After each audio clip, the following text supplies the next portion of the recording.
The category is What the Trans, Darling?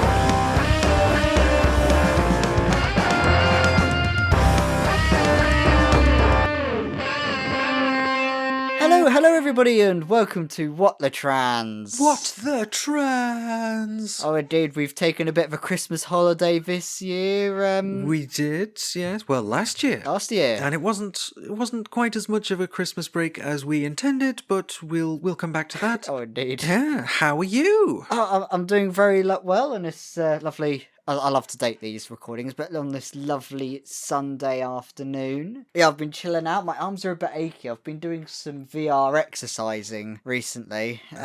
I've tidied my room up, which meant I had a whole bunch of room to do a bunch of exercising. And Yeah. essentially, 2 or 3 weeks ago, I was 10 stone 6, and I've now come to 10 stone 2 or even 1. Very good, very nice. And just for clarity, or for painting a picture with words, Alex, who normally is sat down at their desk like I am all the time now, Alex has now chosen to embrace the ways of the standing desk and is conducting all of their podcasting, or at least for today, on their feet. So fun times. Or as long as I can stand. For as long as you can stand up. Yeah, well, best of luck, honestly. I used to have a standing desk at one of the jobs I worked in. It was pretty great. It was one of the adjustable ones, so I could sit down or I could stand up. Oh, nice. Yeah, fun times. So how was Christmas? How was New Year, all that? Oh, Christmas and New Year. That was very lovely. Christmas was, well, to be fair, both of the occasions were quite a low-key affair, really. A couple of parents and then visiting some family and having a very alright time. New Year's was playing Minecraft with a good friend of mine, and then buggering off away from each other to just watch the fireworks and then get immediately rickrolled afterwards. Well, start as you mean to go on, and I do like, that's possibly the most British description I've heard of a Christmas period. It was a very alright time. Love that. Very good. Yeah, so New Year Minecraft. Yeah, no comment from me, because I've spent a couple of New Years in recent memory playing video games rather than going out and spending a load of money. But in the end, it ends up costing the same amount, doesn't it? Yeah, certainly the way electricity costs are going at the moment. That was your Christmas. How was your New Year? So for Christmas, we saw various family members. So I saw my parents quite briefly in a pub, because of course we did. And we, on the same day, Lexi's mum came down, so she stayed with us for a couple of days. So Christmas was nice. It was nice and chill. We had a lot of food. We had a selection of fruit crumbles. Literally, we made 2 of them. I'm still not 100% sure why. For variety, I suppose. A little treat for morale. And then for New Year's itself, we were supposed to be having, a few friends around, but it ended up just 2 of them turned up. And that's fine, because we're currently, we're very high up. We're on the 9th floor. And when you're on the 9th floor looking out over the city and looking out, across all of South Manchester, all the way to the hills in the south, to Derbyshire, more or less, and see that entire horizon light up with fireworks as midnight happens. And that was pretty lovely, to be honest. And we spent the rest of it was great. But you always think, oh, that looks spectacular. I'll get a picture on my phone. And then your picture on your phone just never really does it justice. It just looks a bit crap. So that's why you won't be seeing that on Instagram, because there's nothing really to see. But yes, it was nice. It's nice to have a break, isn't it? And to just go back to what we were going to record this episode, a couple of weeks ago? I think it was like 3 weeks ago or something, or even longer. But we had to not do it because there was a power cut. Oh yeah, that sounded a bit rubbish. No, you had the power cut. Oh yeah, the power cut. That was absolutely awkward at that time, because we were like 2 or 3 minutes away, or like 10-20 minutes away from recording, and I was like getting ready and writing up the script. I was sitting there, and all of a sudden all my screens went blank. I jumped off my seat, grabbed my phone to get the torchlight and see, have we popped a fuse? And then I called up my dad to say, hang on, is this set up right? Is it switch supposed to be this way? Because I never really play with the fuses. But no, the entire neighbourhood, or all around the village, had a massive power cut. So that abruptly ended our... Yeah, that was, we'd have done it then, but the 1970s called and decided to give us one of their problems, which is very, very gentlemanly of them. So yeah, between that and various people being ill at points over Christmas, we ended up just leaving it until today. So kind of,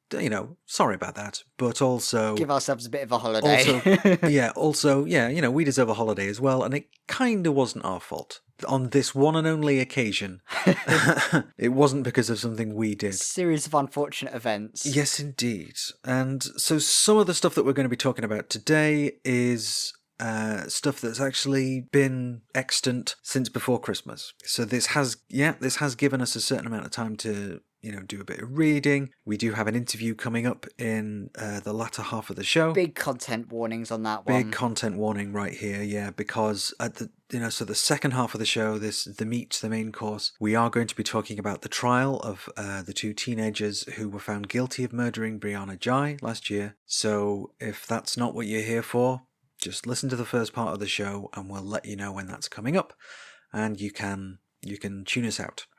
Or switch it off, which is fine because not everybody wants to listen to that, and to be perfectly honest, we'd rather not talk about it. But it's the news. It's what's been happening. So on that subject, yes. So there's been quite a fair bit between our break and such. So in a way, we're catching up as you're catching up as well with the sheer amount of stuff, but. With that, the biggest story of the day was the Education Schools Guidance. Yes, indeed. Yeah, it's now been released. It's so full of problems. There's forced outings to children, bans from sports, an obsession over biological sex. There are so many more cruel details to go over. So... to start with, it starts with a foreword, immediately prefaced by Bigot Badenoch and Gillian Keegan, immediately calling trans kids a product of gender ideology. And in the end, saying that there is no general duty to allow a child to social transition. In the overarching principles, it tells teachers to put their peers and teachers before the trans child's own needs. Then also saying that parents need to be involved in any decision on a child's social transition, stating it is a matter of priority. And the only exception is if it would constitute a significant risk of harm to the child. So if a parent wants to bully the child and make their lives hell, the government is fine with that. After that, stating that they say the school's legal duties are framed by a child's biological sex. This is yucky in its own right, but we're yet to get a single definition of what a child's biological sex is by either EHRC or the government itself, so good luck to the intersex kids, I suppose. In the next section, it then goes on to engaging parents, and in this doesn't go into any more detail on what significant harm means. It also mentions a watchful waiting period, so any requests will first not be applied and pushed back at a teacher's whim. That doesn't sound like it would be exploited by a transphobe teacher. No, perish the thought. Then it asks teachers to see if a child was influenced by social media, or that the person was told to trans the gay away. Or as the guidance put it, the CAS review heard from young lesbians who felt pressured to identify as a transgender male.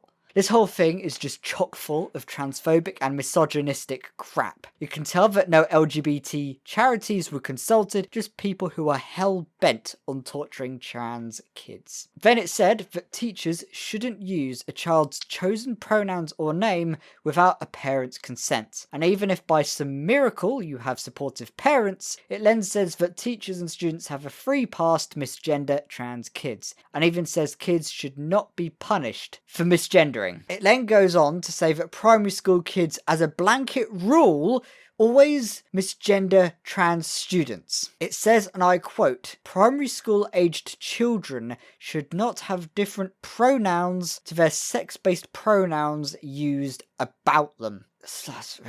When it comes to single-sex spaces, they say that trans kids should use the toilets of their biological sex unless it causes distress, and then they have to use an alternative arrangement, aka segregate them away as an other. Totally not dehumanizing, and this bit definitely sounds illegal to me. This applies to changing rooms and toilets, and if the child's at a boarding school, same stuff. Then it comes to stuff about uniforms, and essentially telling students that boys wear trousers, girls wear skirts, to enshrine a sexist policy on uniform. And of sports, you can probably guess, but full segregation. Overall, it's a overly cruel, discriminatory set of guidance that following this will put schools at legal risk and will make trans kids' lives hell. At What the Trans, we will be putting together a guide on how to fill out the consultation, so keep an eye out on that, and we'll let you know when we have it. We will also let you know if anyone else puts out any guides too, so just to make sure everyone's as informed as you can be. So, not great, really, and you can tell the government didn't really want any scrutiny on it because they released it the week coming up to Christmas, which is classic sweeping it under the rug time, because no one's going to be paying attention to it because it's Christmas. People writing stuff up won't have the time to do it at Christmas because they're all packing up for Christmas and New Year's. Yeah, packing up and getting ready to go off on the jollies sort of thing. Yeah, so none of this is a surprise to me, really. There's such an emphasis on biological sex, and we can sit here and quibble the definition of that and say, what about intersex kids? But they know what they mean by that, which is their sex assigned at birth, because that's the most important thing, apparently, not what a person is or feels or knows themselves to be. It's about what a slip of paper that was given to you shortly after you were born says, and that's the important thing, apparently. So, as we've said, there is a consultation open for this now, and we'll be signalling that when the time draws near for answers to be submitted to it, because we would recommend, getting as many people submitting to that consultation as we can, and we will, as we've said, we'll put out some guidance for it, because, all is not lost. And in fact, even in its current form, even if it all goes through as it is now, there's a lot of questions as to how enforceable this would be. Oh, exactly. I mean, a lot of it was non-statutory. So when it comes to whether schools have to legally follow what the government says, they can just ignore it and put in another approach, that some guidance from a organisation who actually knows what they're doing, and knowing what they're doing is a bit too kind on that one. Because when we've seen a bunch of responses to this, it's been seen by the government's own lawyers that it's going to put schools in legal risk in its own right as well. Because in an article by the School Newsweek, I think it was called, they spoke to some government lawyers, and of course anonymously, and they pointed out some key sections where it was found to be illegal. I wish I had a refresh of reading, because I read it when it came out, but then... Well, we'll find that again and put a link to it in the description. Yeah, we'll link on that one. Earlier point in this, it also said about the CAS review, and... Yes, indeed. So, the CAS review was, of course, a review of the way trans people actually receive healthcare, as in the way they receive trans-related healthcare, and the trans-hostile crowd made a big point of saying, oh, well, we've got all of these people who were forced into being trans, and realistically there's one or two, maybe, maybe 3 or 4 of these people, but in the same way that there's actually a fairly small number of writers who are hostile to trans people, who are then constantly being platformed and saying, I'm being silenced by the trans cabal, even though they're the ones writing in the front page of the Mail, the Times, wherever else. They're the ones being interviewed on Newsnight about it, but they're the ones being silenced, apparently. Yeah, where's my front page slot on the newspaper? Right? I'm surprised that they invoked the CAS review, because that was a review about one thing that doesn't really, that was about trans healthcare. That wasn't about trans people's access to toilets or changing rooms or whatever. That was about healthcare specifically. So it doesn't really seem like it would be applicable. Now, yes, the CAS review heard from people that made that claim, but there weren't very many of those people. So it's interesting that they bring that up, but we know why they bring it up. It's because it's largely been put together by more or less the same people. Yeah, because earlier in that thing they mentioned, like, the quote was, the cast review heard from young lesbians who felt pressured to identify as transgender male. There's probably misrepresented the cast review a bit there as well, I would have thought. I'm not too familiar with it, unfortunately. Well, I feel like, I've got to be honest, it's not really on my bedtime reading list either.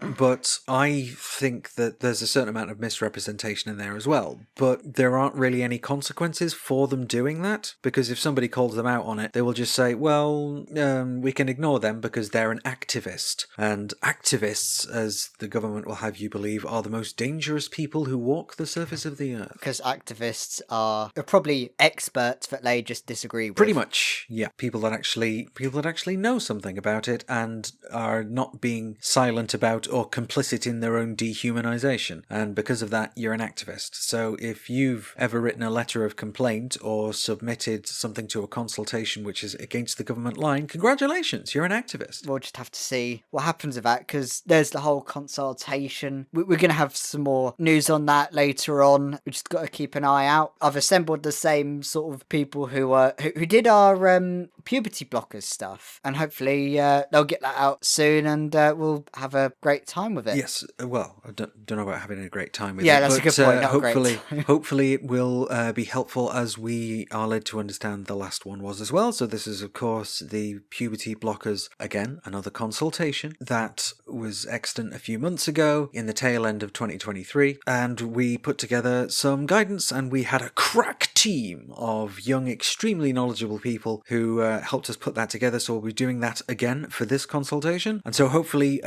you might find that quite useful if you decide that you want to submit a response to that consultation, which obviously that's what I'll be doing. I'm sure you will as well. I think a lot of it's going to be more on a legal side than the medical side, unlike last time. Speaking of which... yes, the legality of what this government will or will not stoop to doing. In a recent article in the Times and the Daily Heil, it was reported that Kemi Badenoch was looking into removing the ability to self-identify your gender in your passport, which is something that's actually been around for quite a few years. Now, when we've spoken to some lawyerly folk, it appears that any passport change would be something administrative and not something that needs to pass through Parliament. It sounds like the government can do this at any time, but it's outside of the remit of Kemi Badenoch, and something to do with the FCDO, the Foreign Commonwealth and Development Office, and the Passport Office, which means that Kemi would have to work with the Foreign Office and the Home Office simultaneously to then agree in making the change, because the FCDO is under the Foreign Office and the Passport Office is under the Home Office. Now, some people have also said that if they would try to implement that change, it would or could be challenged in court as part of a judicial review. So this was something that actually dropped on the 31st of December, so literally New Year's Eve, and this news comes out that Kemi Badenoch wants to revoke the ability to change your passport by self-declaration. Yeah, it's utterly bizarre. Basically saying we want to take something away from trans people as just a thing. And I gotta say, when we did the digging for this, I was like, how do they put the change in? And it was quite interesting to see that everyone meant that in the article from the Times about this, Kemi Badenoch went to speak with James Cleverly and Suella Braverman, but then Kemi didn't actually speak to the head of the Foreign Office, according to this, like David Cameron. Bloody hell, that still gets me every time. I know, right? I thought we were free of him. From what I've heard, the FCDO guards the policies on who gets a passport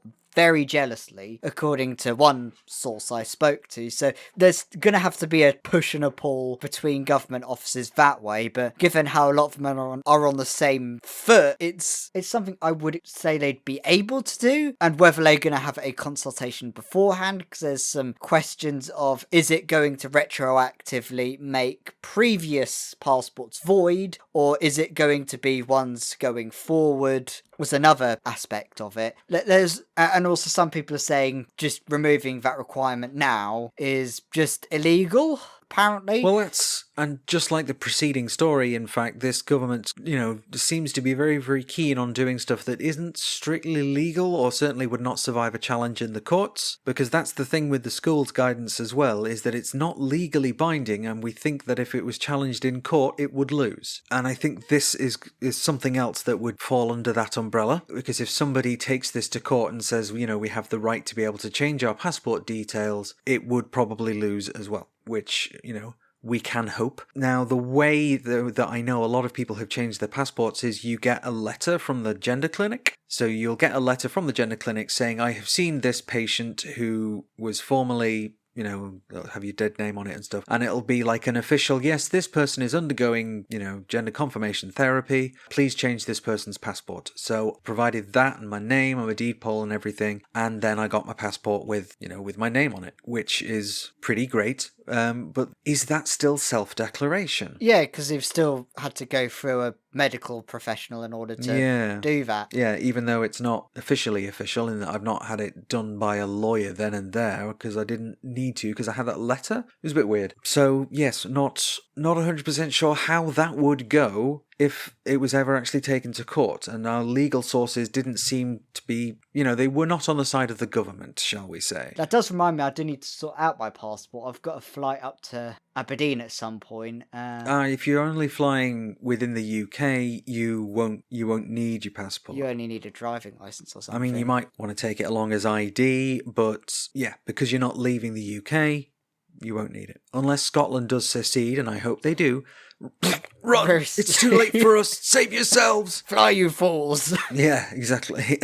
But for now, Aberdeen is part of the UK. Another bit of news that came out from just before this year was that ever since the Scottish Government lost their case against the UK Government's use of Section 35, people had presumed that there would be an appeal against the ruling. However, on the 20th of December, the Scottish Government decided not to appeal the ruling. Stonewall then said in a statement that they were deeply disappointed and that it's important to remember that the court's judgment did not rule that there was anything wrong with the bill, but only that the government had the power to block the bill from becoming law. So they had the power to do that, and they did that. So yeah, it's interesting that they've made a point of saying it's important to remember that the court judgment didn't rule that there was anything wrong with the bill per se, but whether the government has power to block it. So it has blocked that. So what do the Scottish government do now? Are they just going to go, oh, well, we'll just, we'll not do anything with that gender bill that triggered the use of Section 35 in the first place? Yeah, it's sort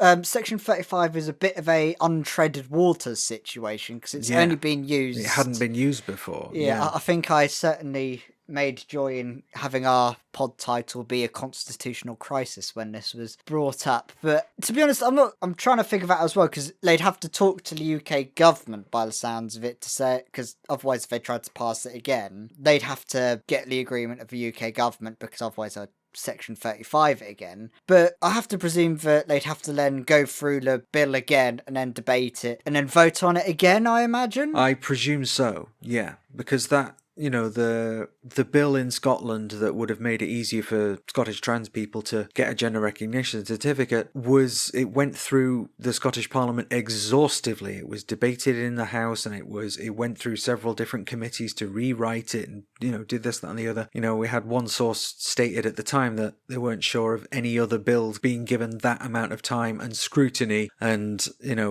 thorough going over, but it was blocked. Like unilaterally, and the government said, no, we're blocking that, and now this court have said, yep, the government are right to block that, and yeah, so we'd assume that there would be an appeal against that ruling, but there won't be, which kind of sucks, honestly, particularly for Scottish trans people, because now they have to go through the same bullshit gender recognition process that we do. So, did they give a reason for why they weren't going to be appealing the ruling? So what they said was essentially that they won't be withdrawing the bill, but because of the use of Section 35, they can't proceed to royal assent. But in terms of reasonings of why they decided to not do it, aside from that, the only bit of it would be a reasoning is when they said if the current UK government is willing to work together and indicate the changes they would find acceptable, we will happily sit down with them. However, it seems that my counterparts at Westminster were not not do this,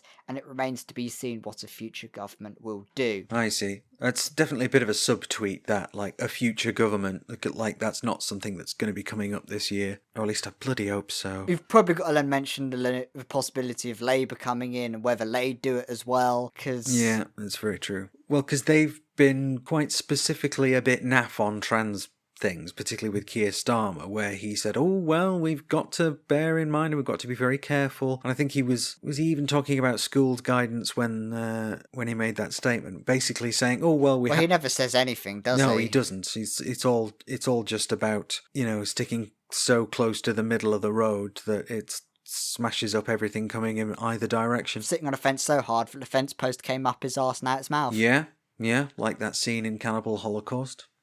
It's a bit disappointing, this news, really. I was hoping that the Scottish Government would really take them to task for it, but for reasons of their own, they've chosen not to, which is fair enough. I'm sure they've got more important things to be getting on with. But still, I was hoping someone would tear the government a new arsehole in the courts. Unfortunately, we weren't so lucky on that one. Indeed. So, fingers crossed as the year goes on and we get, if we do end up with the Labour government, they're a little bit more au fait with the current thinking about trans people and about trans rights. Although one member of Labour who isn't going to be part of that description is Rosie Duffield. Oh, indeed. And to bring us into the new year, in a recent post, Rosie Duffield, the chief anti-trans wanker in Labour, said that an investigation into her had been dismissed. Now, this investigation was prompted by Duffield liking a tweet by Graham Linehan, who is back on Twitter, hooray! In which the tweet denied trans people being victims of the Holocaust. Now, the investigation ended without punishment, and she is expected to be selected as a candidate to be an MP for the next election. So stupid. I know, because it's demonstrably not true, right? There was the Institute for Sexualwissenschaft in Germany, and that one of the most famous photographs of Nazi book burnings took place in Berlin on May the 6th, sometime in the 1930s, shortly after Nazi-aligned youths broke into the institute, pulled out all of the research, all of the books, the private diaries, the artwork. Yeah, thousands of them. Thousands of, meaningful contributions by trans people and gay people, and burned the lot of it. Setting healthcare for trans people and scientific studies back for years. Decades. Absolute years. And then, so as far as the government are concerned, the Nazi government are concerned, trans people don't exist. So anybody who is who's today what we would describe as a trans woman, they're a man, and they're taken off to a concentration camp and killed as a gay man. So they're even being erased from the history as well, although that has started to be re-examined more recently by Holocaust researchers. So to say that trans people weren't victims in the Holocaust is just a blatant falsehood, and one that he must know is A, blatantly untrue, and B, extremely likely to get people annoyed at him, but he said it anyway because he's so desperate for attention, which the likes of Rosie Duffield are going to give him. Quite frankly, if you're going to be a Holocaust denier, I don't give a shit, they get fired. That's just no trial, just if you deny the Holocaust or deny the truth of it. I'm sorry, just get fired. If you're a Nazi and you're fired, it's your fault. If you're a Nazi and you're fired, it's your fault.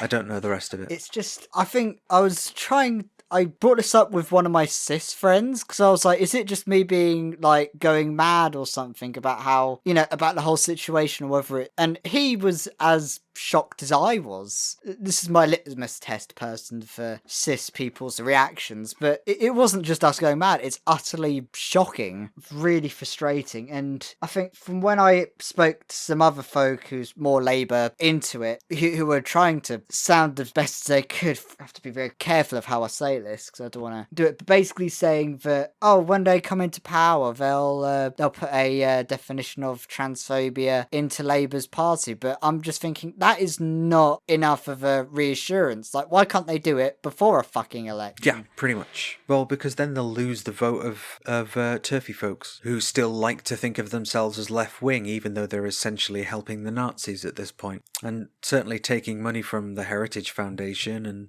other groups like them, astroturfed organisations whose entire purpose is to disseminate lots of corporate and hardline religious money through to anti-progressive groups. And it's already been shown that money has also been once channeled to some African countries for the Uganda to murder people. yeah, basically, the Ugandan kill the gays bill.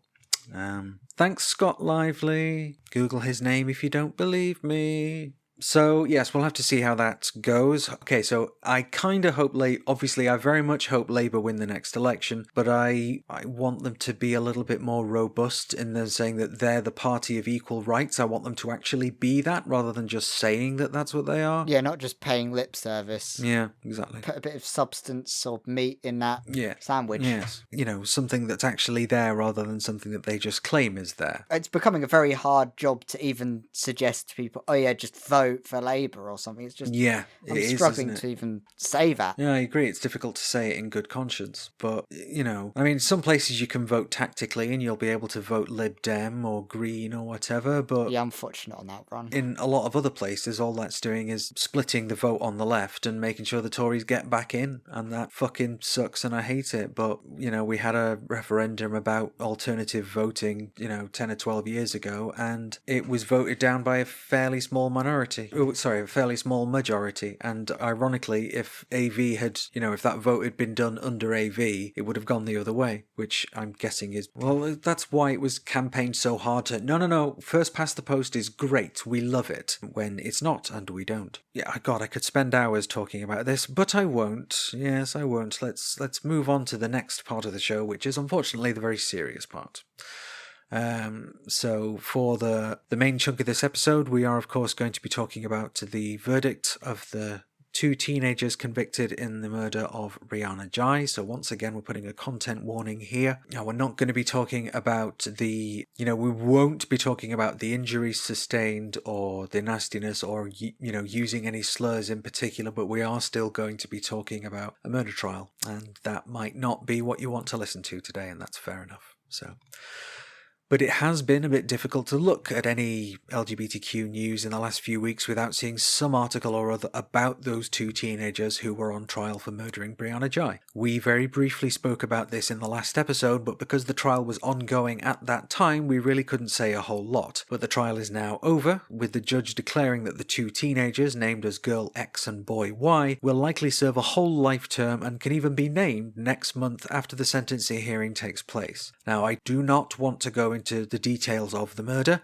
There's plenty of other sources for you to find that out if you're particularly interested and if you have the fortitude for it. But it seems the pair had what's been called a thirst for killing and had many WhatsApp messages between them talking about how they would like to end someone's life.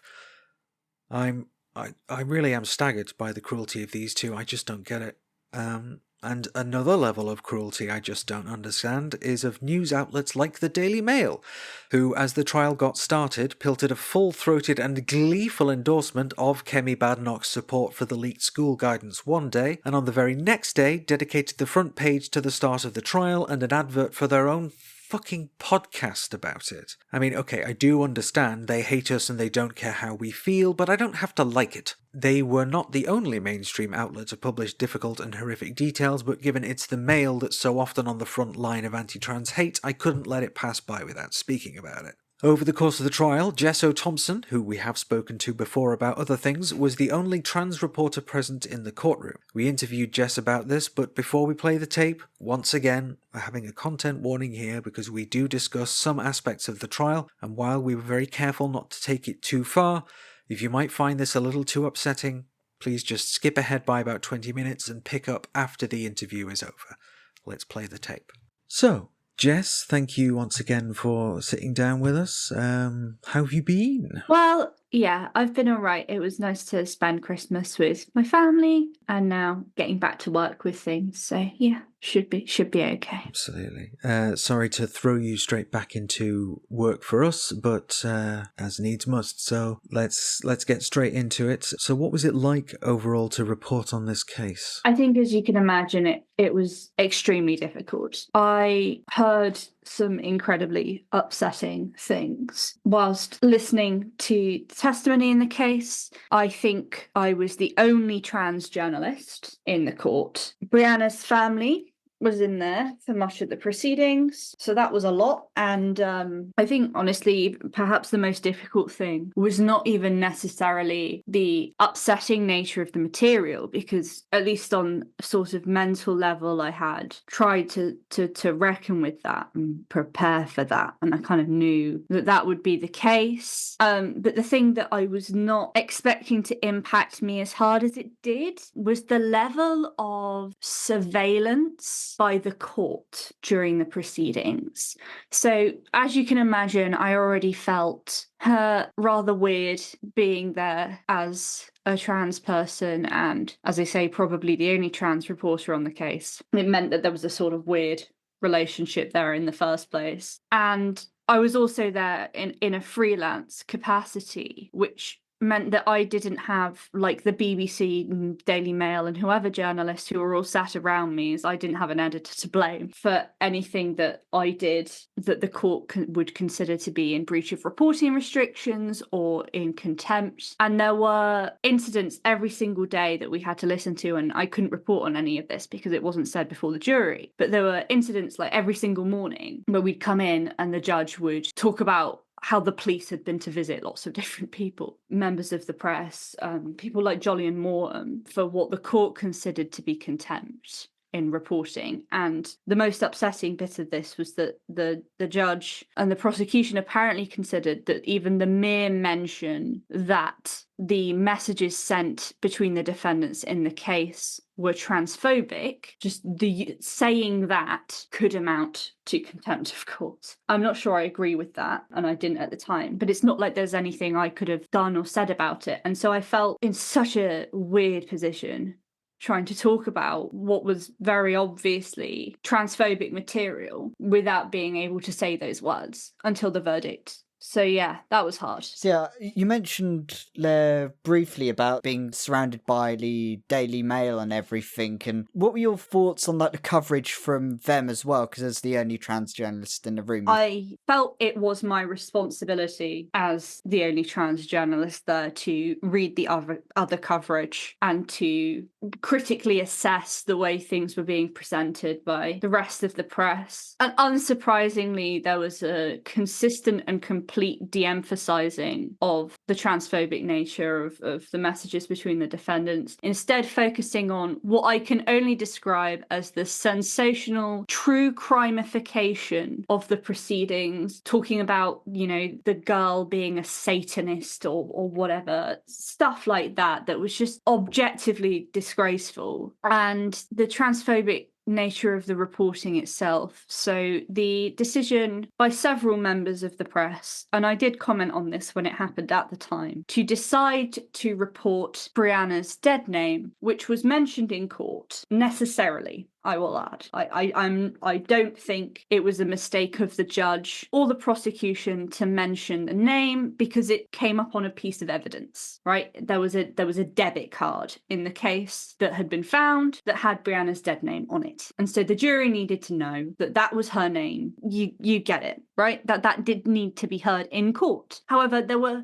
lots of things heard in court, lots and lots of things that the press decided not to report, right? The members of the press were not each day, every single one of us, producing a transcript of everything said in court and publishing it unedited. That's not what anyone did. Besides, some of the local papers, I think, say like the Liverpool Echo and the Manchester Evening News did a similar sort of thing to that, right? Where they literally just posted live proceedings and it was pretty much everything being said in court. But other publications, editorialized publications like the BBC and the live tweeting by the BBC correspondent did not say everything that was said in court. So it was in fact a decision made by these reporters to report on her dead name. And I think it is a completely unacceptable decision. I think it showed a lack of journalistic standards and a disregard for trans people and for Brianna herself and her dignity. And I thought it was shameful. Another thing you mentioned was the Daily Mail, who decided to do a podcast about the trial proceedings as it was ongoing, which I can say that I have listened to a lot of, because as I say, I felt as someone who was there and could compare it to what was actually being said in court, I felt it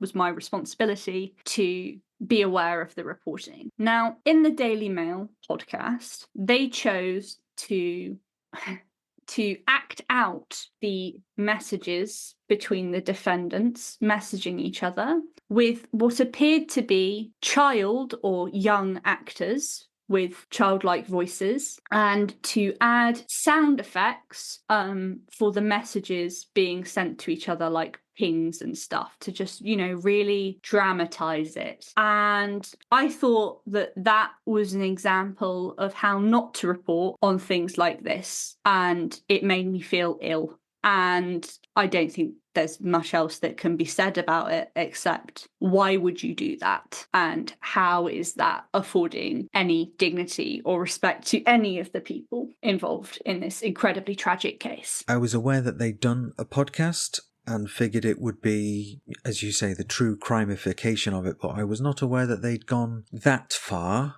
Wow. Okay, so can you tell us your thoughts on the case not being pursued as a hate crime? I think there's been a lot of discussion over this particular point, and I'm not sure it matters, right? I get why people are angry. Like, I do. And I do think, there is a need to be aware of the role that transphobia played in this case. And as I've written, I do think it did play a role, particularly in the dehumanization of Brianna. What I don't want people to get hung up on, because I don't think it matters and it's not the point, is whether it was the motive in this case. Because frankly, we never know the motive in most cases. And by charging it as a hate crime, all the prosecution would be doing is giving themselves a harder job.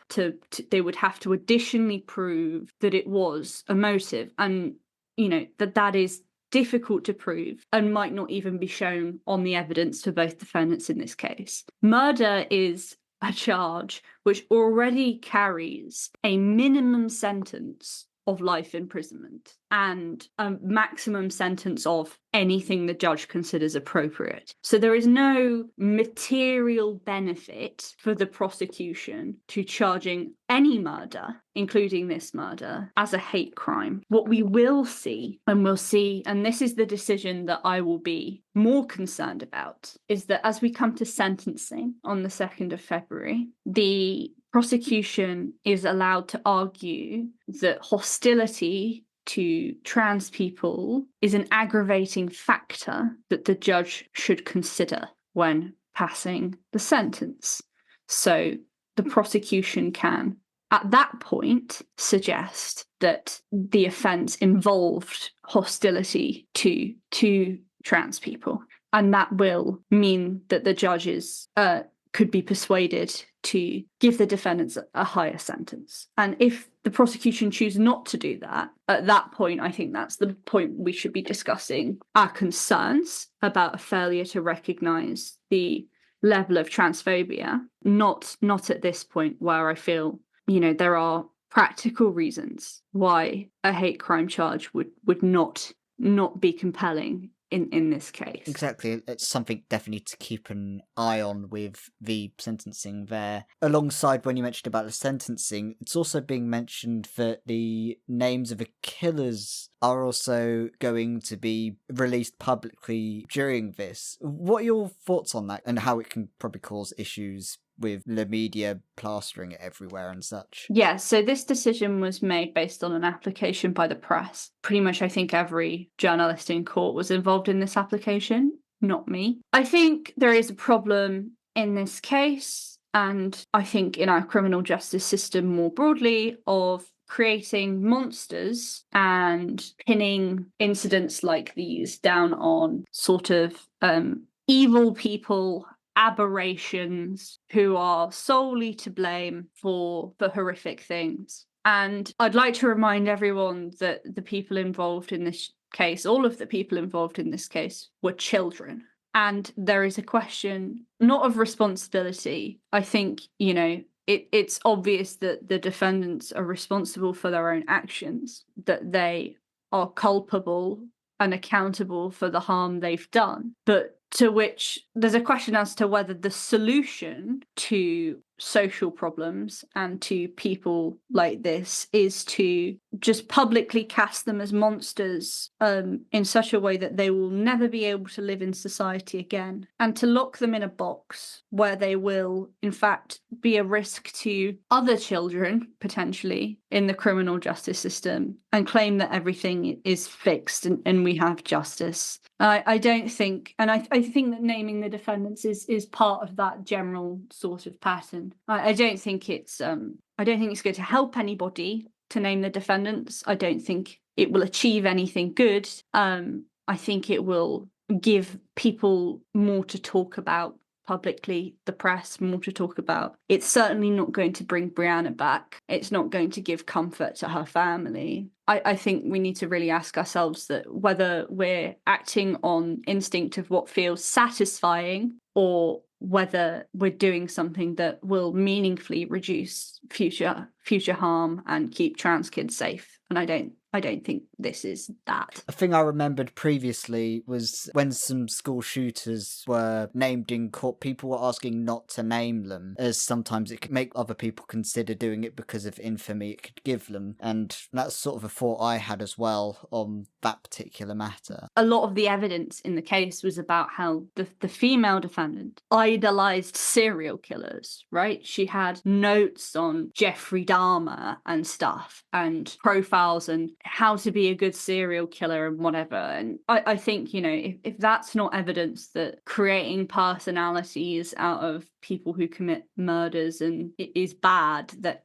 I don't know what is, right? Like in this very case, we saw that, yeah, the true crimification of harm it contributes to future harm. So I'm at a complete loss as to why people think it's a good idea to continue that pattern. So, steering away from that slightly, during the case it was mentioned then that Brianna wasn't the only victim considered. Could you talk us a little bit about that, please? Yeah, and so I think this is why it's also really important to talk about the motive issue, because fundamentally I think Brianna was killed because she was trans, at least in part, because it's what made her more vulnerable, it's what made her more accessible, and it allowed the defendants to dehumanize her in a way I believe is what makes killing possible. Turns it from a fantasy into the reality of actually taking someone's life. Right? You can't do that unless you sufficiently dehumanize someone. And transphobia helped in doing that in this case. The other potential victims were chosen for various different reasons, although I will add some kind of related. One was chosen because he was allegedly a nonce, according to the defendants. That's the language they used. Another explicitly because he was gay, and they talked about mutilating that child's genitalia in a way that was related to his gayness, apparently, and they discussed that. So yeah, I think that maybe there was I can't remember exactly, but I think there was another victim as well who was chosen because they were considered a risk to one of the defendants' relationship with another student. So it's not all, you know, homophobia, but I think this shows a clear pattern of them basically just choosing children that they hated for different reasons. But at the end of the day, the only one they killed was Brianna, right? And that is because of her level of vulnerability. So I suppose with the case and such, you mentioned as well that you were the only trans reporter in the room and such as well. And of course, if something like this happens again and another trans reporter does report on a case like this in the future, what kind of advice would you give them for if they decide to do that? Don't do it. I mean, I think I don't regret doing it necessarily, but I don't think I would ever suggest to anyone to ever do this work. I think I would warn them strongly against it. I think what I tried to offer in being there was twofold. The first was to have someone who was there and actually paying attention to the transphobia, both in the evidence in the case and in the wider reporting of the trial, because I think that is necessary to have, right? I think having seen the way other publications have reported on the case and chosen to deliberately underplay or excise some of the transphobic content of the planning to kill Brianna, because there was a lot. I think, having seen that, I'm very glad I was there, because had I not been there, no one would have been able to speak to that. Right.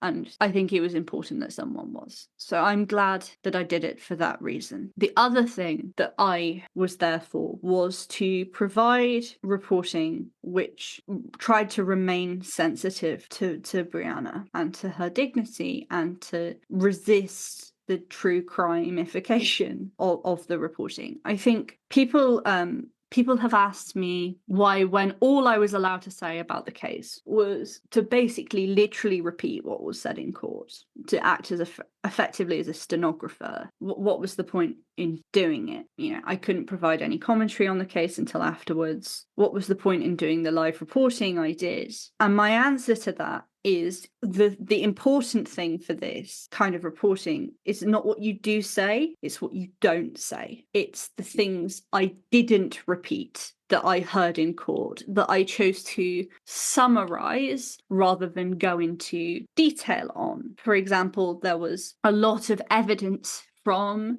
the pathologist about how exactly the wounds were inflicted, where exactly on Brianna's body, you know, and some reporting, especially the live reporting, chose to repeat this in full detail in a way that I felt literally no one except the jury would ever need to hear. There was a point during the trial where only the jury were meant to see, this is probably the most upsetting point of the trial, only the jury were meant to see a picture of Brianna's dead body once it had been found, from body camera footage by the police officer who attended the scene and went to perform CPR. So this was to show Brianna's position in the park. It was important evidence for the jury to know. The picture was only meant to be seen by the jury. It was accidentally broadcast to the press room as well, the press annex. And the press knew that they weren't meant to have seen this picture. Despite that, they chose to describe it in detail in their reporting. And I didn't do that, and I would never have done that. And the fact that many members of the press chose to is why I think it was important for me to be there, because I don't think anyone ever should have to read about that. And I don't think that it's fair to Brianna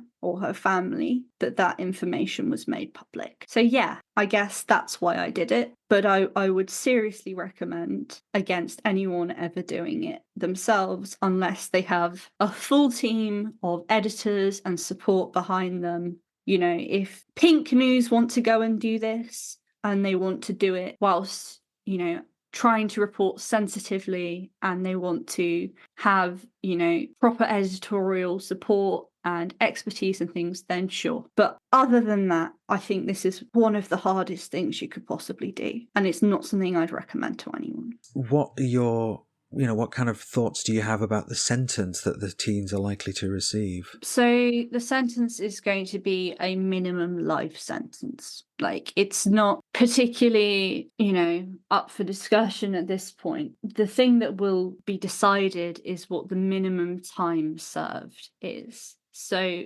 the way life sentences work is that you are effectively monitored by the state forever, for the rest of your life, right? You will always be on license. If you do anything, you can be recalled back to prison at a moment's notice for the rest of your life. That's how it works. But you don't have to spend the entirety of your life in prison. That only happens with something called a whole life order. So what will be decided is the number of years, the minimum term that these teenagers have to serve. And the way the sentencing works is different to if they were adults. The judge has to consider the welfare of the defendants as well. And as we've heard in the case, the defendants are themselves quite vulnerable. One of the defendants has been diagnosed with selective mutism and autism. And I would like to just note that I am also a disability activist. I've seen a lot of ableism around this case in relation to commenting on the defendants. And I'd just like to briefly address, I agree that being neurodivergent is not an excuse for killing someone or criminal liability, and it doesn't lessen anything they did. What it does do is it makes them more vulnerable in an already horrific criminal justice system and prison system. And it did affect their ability to communicate in court, things that are often given weight by juries, like body language and avoiding eye contact and things like that. So I think the reason it was mentioned, and the main emphasis to understand should be, is that they were mentioned because the jury needed to understand that because one of the defendants was avoiding eye contact or had odd body language or had to communicate over text rather than speaking, that these things were adjustments, reasonable adjustments made for their disability, and were not something that they should be taking into account when determining the defendant's guilt. So I do think it was important to mention in court those things. And I don't think that it should be understood that the defendants were only saying those things in order to try and lessen their culpability. I don't think that's true. I don't think that's correct. And I do think it's important to consider. So with that in mind, yeah, the sentencing will have to take account of that vulnerability. The sentencing will also take account of mitigating factors, of which there are unlikely to be many, apart from the fact that the defendants have what's known in law as good character. This means that they haven't committed previous criminal offences. And it will also take account of any aggravating factors. So, for example, I mentioned earlier, if there is decided there is any hostility to trans people, but also things like the nature of the offence, the way in which, the brutality with which Brianna was killed. Things like that will be taken into account, and the judge will determine a number of years that the defendants are likely to have to serve as a minimum standing point. In my personal opinion, having looked at the law in this area, it's not my expertise. I'm not a criminal lawyer, so I can't say this with confidence, and sentencing law is notoriously complex, but it is my personal academic assessment that the sentence is likely to be high, is likely to go beyond the starting point by a significant amount. And I think that is the consensus with other people I've spoken to who have more expertise in this area. I suppose we'll have to see how it goes during the sentences. Yeah, we'll find out. I suppose people see, you'll probably be reporting on that. Yeah, I will be there on the 2nd of February. And I think for trans rights, I will be doing a piece on the sentence. So that should be made available as soon as we sort of know the sentence or shortly after. Oh, exactly. And speaking on the reporting, thank you so much on reporting this vital bit of reporting for the trans community. It's absolutely valuable and important, and you've done such amazing work with it, which we can thank you for. And say, where can we support you? Where can we help? Where can our audience help support you in the future for any reporting you have? Yeah, so I have a Patreon now. I set it up recently. I'd like to say how grateful I am to the community, because I was originally paying to go to just the first couple days of court, basically the prosecution opening, out of my own pocket. I've not taken any money for this reporting. I didn't think it was appropriate to do so. I mentioned this on Twitter, and I received more than enough to cover the costs to report on the whole trial, which I did. And I donated the excess, as I said I would, to Gendered Intelligence in memory of Brianna. So I'm really grateful to the community for making this reporting possible. Thank you so much. And I do other work. As you know, you've had me on this podcast before. I do legal analysis and reporting, mostly concerning the trans community, also concerning disability rights and some other issues. And that work is only made possible by, as I say, people supporting me on Patreon. I just finished my degree and starting some part-time work while I apply for a PhD. But in order for me to continue doing this kind of writing and this kind of reporting, I do in fact need to be able to eat. And so people who support me on Patreon make that possible. If you want to find any of my work, you can go to my Twitter profile and find my website, which is jessothompson.co.uk in my bio, and it has my portfolio and ways to hire me to do different kinds of work if that's something you're interested in. So yeah, that's how you can support me. Jess, thank you once again, and we may well speak to you after the sentencing. So, that was our interview with Jess. So we were both in on that, of course. Alyx, what did you make of it all? It was always good to have Jess on the pod. They've done some great reporting there, and I'd struggle to have done that, and it's always so heartbreaking, and so many of these details are always really horrid. Like, it's always very tricky to think about and such. Yeah, it's a difficult one to really talk about, isn't it? Because you have your own opinion on it, and I say this as someone who is, I'm a prison abolitionist. I don't think there should be prison as a general concept, really. I think the fact that capitalism exists is what actually causes quite a lot of other social problems to exist, and if we didn't have to worry about, generating wealth for some obscenely wealthy people already, I think society could be organised a lot more differently and a lot better, and I think a lot of the problems that are currently criminalised wouldn't be problems in that world. But it's very difficult to talk about yourself as an abolitionist in the face of something like this. We're so familiar with the situations that were talked about there, and as a trans person itself and a member of our community who was murdered. So they're going to be named in early February, on February the 2nd, I think Jess said it was. What do you think about that? I think, as I mentioned previously, I really don't think they should be named full stop, because as I said, the school shootings, you don't name them because you just inspire other people to go on a murder rampage. And as Jess put it, they're right. The key part of why Girl X did it was to get the notoriety. Yeah. This would give Girl X that notoriety and would put their names directly next to Brianna Giles, who should just stand out for who she was rather than standing out for being a murder victim. Yeah. What were your thoughts on this? Yeah, no, I agree. And again, it's one of those, it's something where I'm not sure what my opinion is, because sometimes I think about it one way and then 20 minutes later I'll think about it very differently. I think the fact that they'll be named will only feed into what Jess described as the true crimification of it all, because then there'll be people saying, oh, justice for X name and Y name. And the idolisation. Yeah, absolutely. And they're because that is going to happen. It shouldn't, and I wish it wouldn't, but I suspect there is going to be a certain subculture, particularly in a few years' time, saying that they didn't do anything wrong, or the case against them was overblown, or blah, blah, blah. I did read through Jess's reporting, and the prosecution's case was, to me, so tight, and the defence that the murderers had was just so rubbish, and like some of the steps they tried to hide just implicated them further, and the fact that they'll try to erase that, not great. To me, it's just weird that they went for girl X and boy Y, like they were going after, like they're making a big deal out of chromosomes, Girl X, boy Y. It just seems, what made them go with that rather than girl G and boy B or whatever, I don't know. I'd be interested to talk through the thought process there, but that's just a simple observation. Yeah, it's a good point.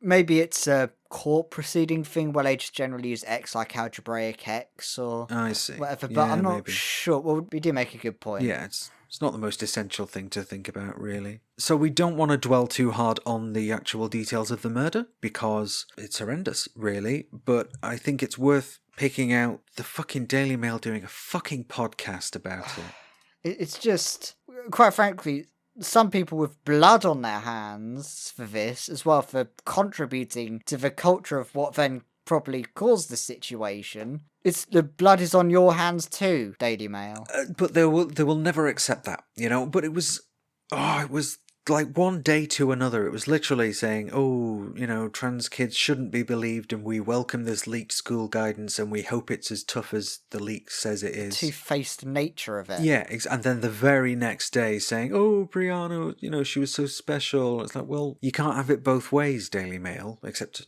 you know, as far as they're concerned, they can. If Brianna was still alive, they'd be advocating for her life to be made significantly worse, pretty much. So it's important not to remember Brianna just as a murder victim, because she was a whole person, amazingly. A whole life that was snuffed out, but we've got some snippets of some of the things that her head teacher said about her. Of course, Brianna was an amazing person from what I've been reading. Like, her head teacher, who seemed to be really nice, said that she was sharp-tongued, had a strong sense of justice, was not afraid to say what she thought. She had very close relationships with staff due to the nature of her personalised and bespoke timetable in school. She never alleged any bullying, so she was never really bullied. She had amazing hair extensions, her creativity and flair for fashion. She was iconic in her look, and she had a sparkle and you could never miss her, and once you met her, she was never truly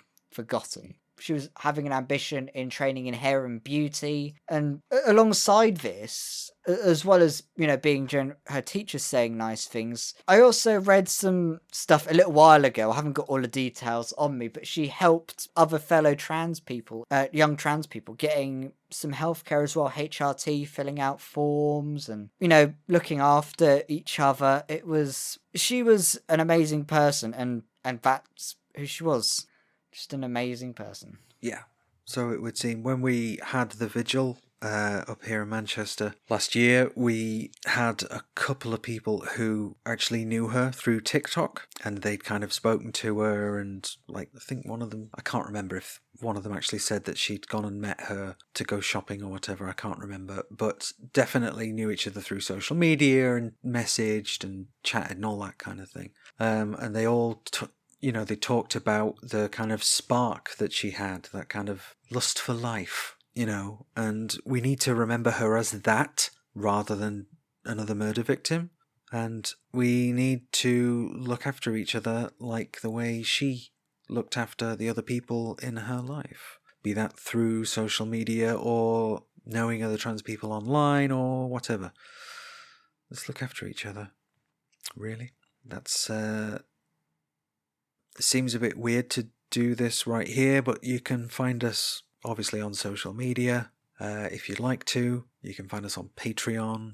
We have a website. But yeah, thank you all very much for listening, and we will be back again in a couple of weeks. Yes, back to our usual schedule.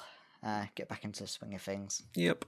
Goodbye. Goodbye. This episode of What the Trans was written and produced by Ashleigh Talbot and Alyx Bedwell, and we would especially like to thank our producer-level Patreons, who are Trowan, Ashleigh, Matty B, Squidzina, Setcap, Jane, Roberto de Prunk, Rose Absolute, Sarah, Catherine Halkett, Sina, Kiki T, Derek, Sky Killane, Eric Widman, B, Jude, Monsieur Squirrel, Fergus Evans, Anubis the Jackal, Kamina, Brandon Craig, Break the System, Sean Phillips, Heidi Rear, Ezra, Sophia the Sixth, Lentil, Philippa Taprug, Alethea Aurora, Sadie Chagall, Clara Volume, Amelia, Kavina Ravenheart, the trans metal DJ from Twitch and VR chat, will play St. Lucifer for props. Tabitha Jo Cox, aka Candy, Fiona McDonald, Tariq Kuso H, Murgatroyd, Ontologically Unjust, Stella, Cinder Gosa, Rebecca Prentice, Crazy Richard, Dan Oblivion,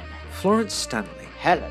Chrissy Jarvis, Finally, the year is over. Hopefully we won't have to deal with another one anytime soon. Nick Ross, Alice Chalkley, Melody Nix, Fiona Punchard, John, Nick Duffy, CB Bailey, Gordon Cameron, Ted Delphus, Wen Riverop, Vic Parsons, Tila Wild, Patreon user, Vic Kelly, Catherine, Sabrina McVeigh, Kasha Adair, Melissa Brooks, Ian Coomber, Karakan12, April Heller, Sophie Lewis, Alexandra Lilly, Claire Scott, Ariadne Pena, Lauren Onions, Bernard's Pink Jelly Bean, Lanus. and Chris Hubley. Thank you to you all. Bye.